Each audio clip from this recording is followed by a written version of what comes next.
Result of standing around on offense, they started standing around on defense also. So I think Miami's strategy here has not been good for them. 1 point for the Hurricanes in the last nearly 5 minutes. Scott hits both free throws. He has 23. That's a season high for the sophomore. And it's back to 15.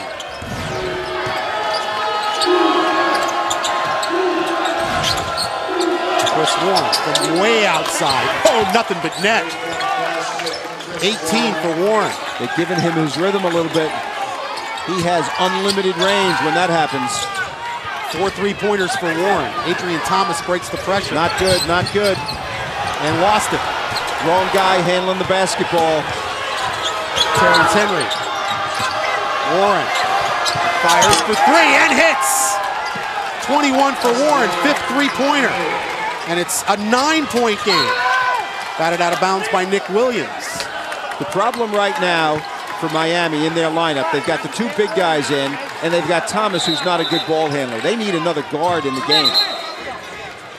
Ryan Brown, the freshman, number 15, will check in to replace Julian Gamble. Well, he's a guard, and he's a better ball handler, but the fact that Darius Adams got hurt is really playing havoc right here. Who's handling the ball in the backcourt here? All the wrong guys. Now they finally got the ball to Grant. Grant and Durant Scott have to be handling it 90% of the time. Grant played by Warren. Remember, Miami was up 30 at the half. Ole Miss looked dead and buried. Danger of a 5-second count here. And a timeout. And a 5-second count. Check that. Well, I said there was a danger, and then it became reality. 3:40 left to go.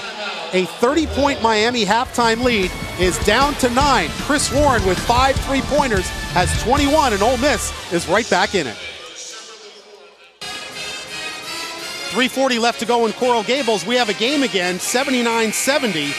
Bob, this game is turning into what we thought it would be at the start. Yeah, and Adrian Thomas is playing good, but on fire in the second half are the Rebels. 29-8 run.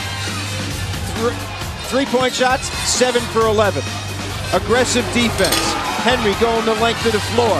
Miami took the air out of its own tires, and they are flat. And Chris Warren is leading the big comeback. He's got 21, one of the top 5 players in the SEC. Quiet in the first half and absolutely noisy in the second half. 5 points for Warren in the first, 16 in the second. Miami was up 32 after they scored the first basket of this second half. This would be, if Mississippi continues this comeback, an epic collapse by the Hurricanes. Nick Williams into the paint. Won't go. Henry with a rebound. That won't go down. Off a knee, out of bounds, belongs to the Hurricanes. That was a big possession. Well, if you're a Rebel fan, that was really heartbreaking because you were right where you needed to be. You had the inside position. You weren't able to get it down for Andy Kennedy. Gaskins in, Williams out for the Rebels. Miami just seemed to run out of gas here in the second half, Bob. They didn't play with the same kind of energy, particularly defensively, they did in the first half. Durant Scott breaking pressure. He'll take it all the way on Henry, rejected, but a foul. Well, I think what Frank Hayes did a long while ago, right here, this is what you do when you're pressed. You attack the basket when you're pressed, because if you don't, the pressure gets tougher and tougher. Frank Hayes took a calculated gamble with about 7 minutes to go in this game and took the air out of the ball. I think he felt his team was fatigued. So what he did, he had the big lead, held the ball out, but they got nothing good at the end of any of those shot clocks. And as a result, that gave energy to the Rebels. They came down and scored on almost every one of those situations. So then he changed and said, we can't do this anymore. We got to just play regular basketball. And that's what they're doing right now. It's great to hold the ball when you have a big lead in the last 2 minutes of a game. But when you get into doing that at 4 and 5 minutes, no matter how big the lead is, your guys tend to just stop playing at both ends of the floor. And there is no question that Mississippi has played with more energy and more passion in this second half after just seemingly being totally out of it in the first. Warren is really feeling it right now, but can't hit that one. And Scott with the Miami rebound. Well, Malcolm Grant did a great job challenging that shot right there. He came out with his left hand, got a hand up. That forced the miss. Scott dribbling through Rebels left and right. Finally picks up the dribble. Nice find to Adams, who's back in the game, and he's fouled. You talk about seeing the floor, and I know I've said this a few times. He was facing the sideline and threw it back to the basket. I thought the pass was going to Reggie Johnson, but it went to Darius Adams. Foul was on Buckner, excuse me, Bob, and that's his fourth.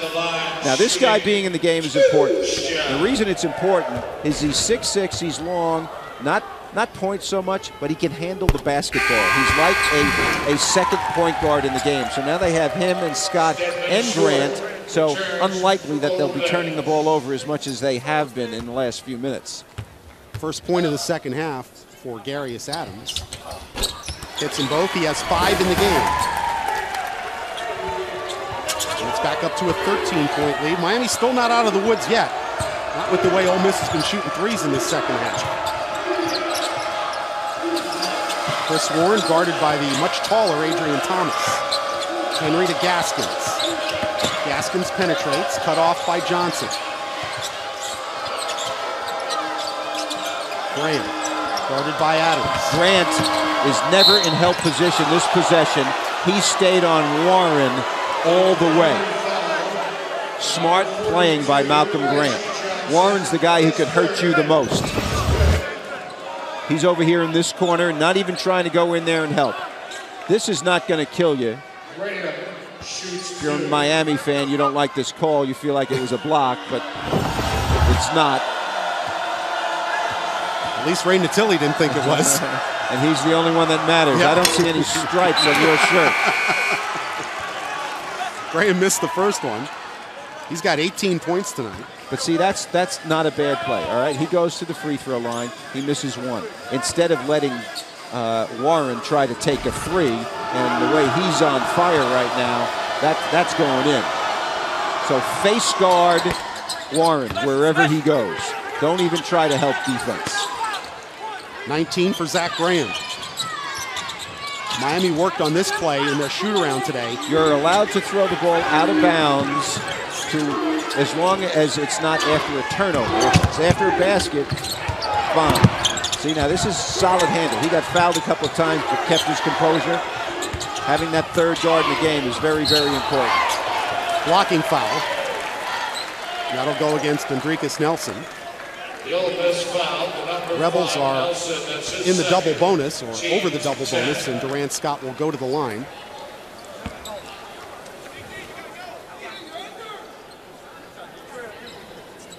Durant Scott. 25 points tonight for Durant Scott. It's been a good day's work for him. Scoring, handling, finding his teammates.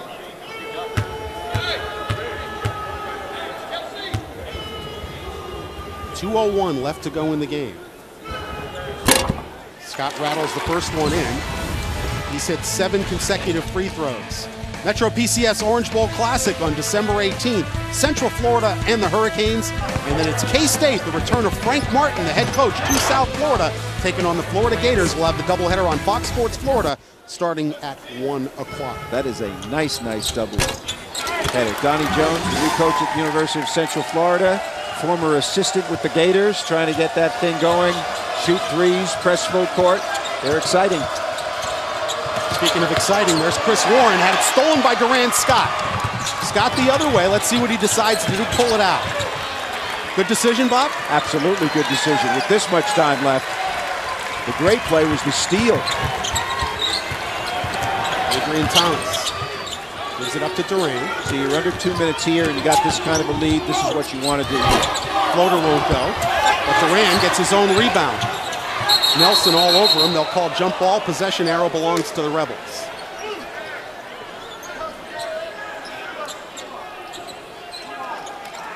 Well, you can't say guys aren't trying, that's for sure. Guys all over the floor. Guys holding their shorts. That's a sure sign that they're winded.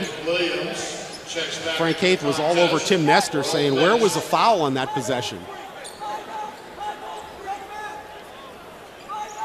A 14-point Miami lead with 1:25 to go.